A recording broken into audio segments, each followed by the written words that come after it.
Okay.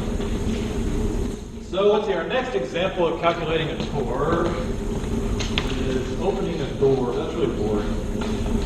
Now let's, so the door is not exciting. Let's move on to the exciting one, much more interesting.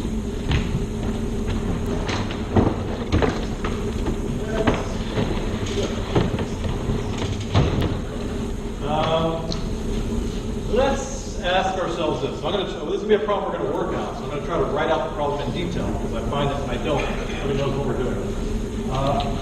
What are the torques on a cylinder MR? So a cylinder MR means a cylinder with mass M and radius R. The cylinder MR held on a ramp theta. I'll draw it in a minute. A ramp theta means a ramp tilted at theta. By applying FP along the center. And that's a little vague, but when I draw it, you'll see what I mean. Okay? And FP means the push force. So what we're saying is, let's imagine we have a ramp like that, and on this ramp, there's a cylinder, and it's going to roll down the road. Let's see. But it won't, because I put my finger right. Ooh, no, it actually matters now where I put my finger. Exactly where I put it. Yeah. Finger is right there. There's the center of the thing. It has radius M. It has radius R, mass M. Clearly, without my hand there, it would roll down. With my finger, I'm going to hold it right in place. And the question is, what are all the torques? Every force, not me creating a torque. Let's figure out what they are. Step one was to define the rotation axis. We're going to do this around. So let's pick one. Well, this is that weird case where it kind of looks like there's two. It's kind of rotating around this, but it's also kind of rotating around this. Well, we live in this frame. We're like in the round frame. To us, it's really rotating around this. So we're going to do it around that point right there. So we picked that. And then the next step was to draw the R vector from the rotation axis to the point the force is applied. But we haven't identified the forces yet.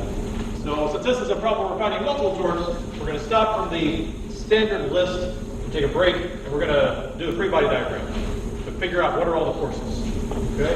It's a little bit hard to do a free body diagram because it's an extended object, but we can still pretend and say for now we just want the forces. We'll draw to the point mass. When we go back to torques, we'll think about where are they being applied. But you're still allowed to do this. Okay? So if this is a free body diagram, we know the weight is always down. That won't change. And we're not going to do this in extreme detail like we would have done the last couple weeks. We're going to rely on our memory of everything. It's not falling into the ramp because there's a normal force this way. Okay. And I'm pushing on it, so there's a push force this way. Okay. And we're going to say it's a frictionless ramp. We're not going to worry about friction. Just to make this palatable. So let's see, if we're going to do forces, you kind of know what's going to happen. Again, we'll do this quick.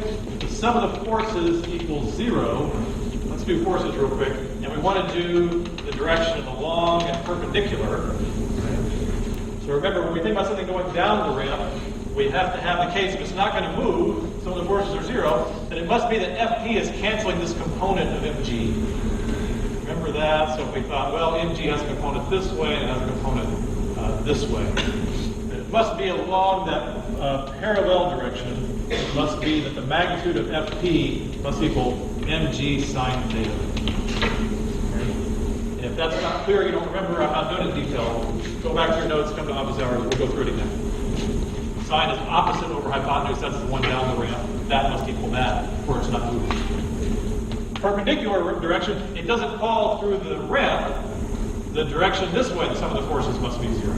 So therefore, the normal force must equal, normal magnitude must equal mg cosine theta. So that's just a reminder, not a detailed explanation. 5 And the question, there was a good question there. Lost it. I'm sorry. Would it still roll with no friction? So it's not going to roll. We don't want it to roll. So it's just sitting there. My finger is holding it up. So with or without friction, it's not going to roll. The balance of the forces can make the static friction zero, but I'll just say it's frictionless. It's easier to say that. Because we're really just wanting to think about this torque situation. So with no friction, frictionless thing, I could make this happen. This would happen. There's still a normal force. Push is this way, gravity is that way. Normal force, gravity cancels, etc. It sits still. Okay.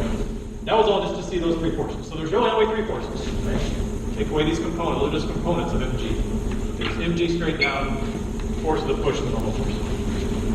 So now what we want to do is calculate the torque of each force. Right? So what are the torques? There's more than one. So let's look at the torque due to the normal force. Why not?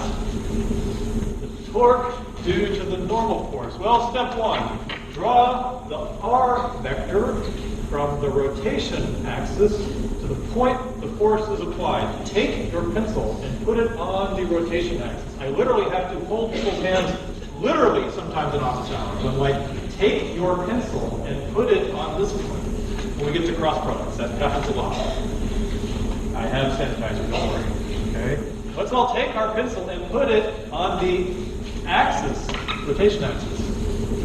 Now let's draw an r vector to the point that the normal force is applied.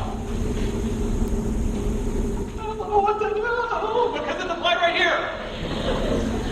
Okay? So r is 0. Okay? I can't draw it. Ah! If that happens to you, that means it's 0. Okay? R is 0, so the torque for the normal force is 0. Okay? So if a force is applied at the rotation axis, it creates no torque. You can use this to your advantage by picking an axis to eliminate one of the forces if you're in that free range situation that you want. Okay? So that torque is 0 because the force is applied at the axis. And that's the only one that's applied at the axis. Remember, the free body diagram is not accurate. This is just where the forces, which way the forces are. We're going to look at this, figure out where things are applied. Okay, mg. Okay, step 1. Draw the r vector from the point the force is applied, from the rotation axis to the point the force is applied. Where is the force applied? Here, at the center of mass. And that's what we have to talk about, center of mass. Center of mass is at the center. So here is our r vector. Okay? That is not the universal r vector for everything you're going to do all year. That is the r vector for finding the torque for mg on this wheel going down that rail with a finger on it. Okay? So don't think that's some universal r. Why is it the wrong way? Right? It's just for this problem. Axis to the point the force is applied. Then draw the force vector. It's down like that. mg. They look like that. Then, I said, when I think about the angle between them, it's good to draw them tail to tail, and it's good to get off the diagram because it's too complicated. And to say, I want R like that, and mg like that, tail to tail. Whoa, look at that. Now we got to get the torque from that. Torque is R, magnitude is big R. The force magnitude is mg.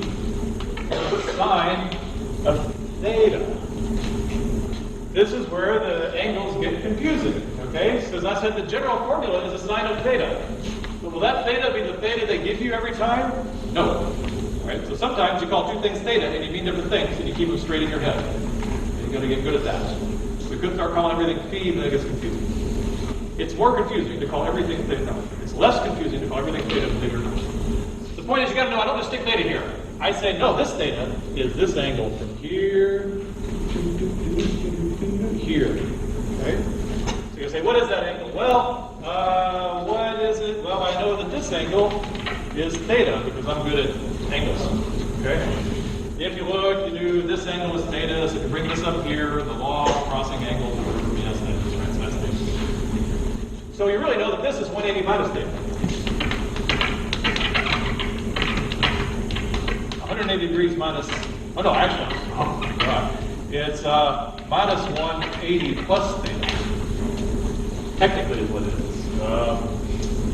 How do I know that? I don't know. Yeah, it just is. I forgot. I had a way to explain that. I forgot which one. If you do 180 minus theta, you'll also get the right answer. So but if you go onto Google and type in, oh my god, I need a sign, don't I? If you type in sine of minus pi plus x, it'll tell you the answer is just minus sine of x. Sine of minus 180 plus theta. So this is just minus sine of theta. So equals minus r mg sine theta. So if you mistakenly just plug your theta in here, you'd get the right magnitude, and hopefully you'd get the direction, because you'd say, okay, which way is this going to cause it to turn? Do I need a negative sign? Well, let's see. Think about it. If it's on this axis and this thing is pulling kind of like that, it's going to cause it to turn clockwise. Yes, it should be negative. Okay. So if you're not good at figuring this out, just put in the magnitude of the angle and get the direction yourself. Or we could do the perpendicular component, couldn't we? We could. We could say, no. Let's just do RF perpendicular. R is just R. Remember, R was just the magnitude of R. F perpendicular was what? It was the component of the force that's perpendicular to the radius vector. Well, the radius or the R vector. R is along the direction of the normal. Right? So it's the component perpendicular to the normal. And there's theta. So it was the sine. Oh yeah, the sine. It's the SI. What about the SIG? Oh well, it's going to make it go clockwise, so there's a negative there. Okay, so you get the same thing from the RF perpendicular, mg sine theta. So whichever one of those made more sense to you, do. If neither one made any sense, opposite hours. Do it. I will literally hold your hand until it makes sense. Wear latex gloves. That makes you more comfortable. Now let's do the push force, FP. That's my hand pushing on it. What is that torque? This one is a little weird. It's about to get weird. Let's see. It's basically, let's go to our diagram here, and it's this vector. And then where is the R vector now? It's from where it's applied over to where the axis where the force is applied. Look at that. It's not even a radial vector for the circle. Most problems you do is just going to be the radius vector of the circle. It's not this time. So I would say that sort of merits a new drawing. Okay, let's draw that again, because by now that's such a mess. Can't even look at it. Let's draw it again. And say, okay, that was like that. Is it horizontal? Well, it happens to be horizontal because of the way I drew this at 45 degrees. It's not horizontal necessarily. And then the force, push, is like that, right? Right along the center. Why is it 180 minus theta? I forgot. I had 180 minus theta and I decided it wasn't. It gets into theta being theta final minus theta initial. It's not worth it. We can have lunch and talk about it. It's not worth it right now. Let's see. So what we got to do is just say, well, this is panic-inducing. I agree. But let's just apply our rules. Let's just say the torque due to the push is R times F. The magnitude R to the magnitude F from the sine of the angle between them. Okay. What's the magnitude of R? It's not the radius of the circle anymore, is it? Oh my god, I had to draw a circle to figure this out. I was like, well, let's see, there's the center. And now let's look at it straight up like that. We're applying FP here, along the thing, up the thing. Well, we know that's R. And we know that's R. And we know this is actually the other side of the right triangle. So it's a square root of 2R. You would work that out. So there's a little bit of geometry here. We don't usually have that much. But there's the magnitude of that vector. Just a little bit of geometry. I hope that's right, because I've never seen that before. I'm pretty sure that's right. I prefer just to read from the book. Sometimes I have to go actually do physics. Square root 2R. And what's the force? This is what we were just given the magnitude, FP. Actually, we can find it if we're done. FP, and then sine of the angle between them. So I would probably draw these like that. FP, and then R is kind of like, well, if we draw it this way, well, let's see, kind of like that. And how did I know that it's 135 degrees? Is because it's 90 plus 45. This is 90, and this is 45. So R at FP, and I'll show it better in a second, is the sine of 135. Okay? Hold on. Isn't that assuming that theta is 45 degrees for... Yeah, I assumed it was 45 degrees because it is 45 degrees.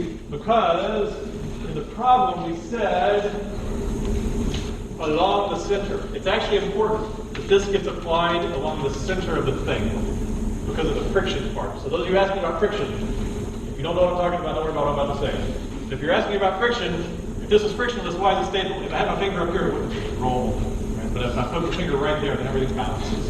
So I put it there on purpose.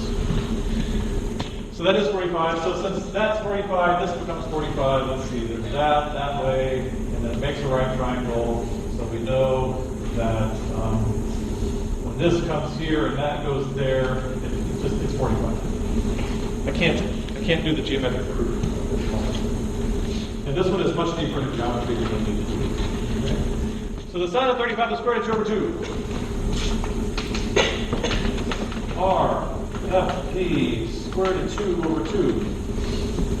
And you see that, let's see, you see that is all canceled. Square root of 2 times square root of 2 is 2. So you get that this is equal to RFP. Positive. Is that correct? Is it positive? Yes, because what's the push going to tend to do? It's going to tend to rotate it counterclockwise. Counterclockwise. Okay, so that's exciting. So now what are we going to do? What, are we done? Does that mean that theta for the torque mg? No. Okay, so this is theta. This thing could have been at 10 degrees. What made this 45, and I'm not going to struggle to do the geometry clearly for 10 minutes, it's not worth it. But what made this 45 has nothing to do with theta. It has to do with the fact that I applied a force along the line that goes to the center of the circle. So think about this later. All right. I applied that, and this vector is like that, and all is in the perpendicular and parallel system. This whole thing, if it came down, if theta changed, this would still be 45 degrees. It has nothing to do with theta. I know, the geometry is a little heavy on this. But here's the cool part. We know FP. If the thing's not going to move, we know FP is mg sine theta equals R mg sine theta. And it's positive. And over here, we had negative R mg sine theta. And then here we had 0. So what is the sum of the torques? 0.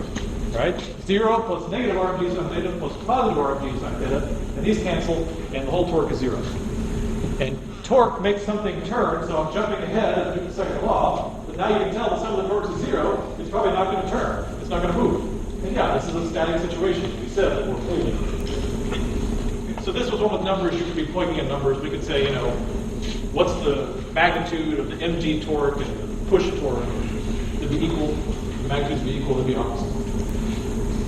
That was a complicated version, where everything's not just at right angles. So you can see probably the hardest part of these torque calculations is drawing these two vectors tail to tail and figuring out the angle between them. That's a tricky one.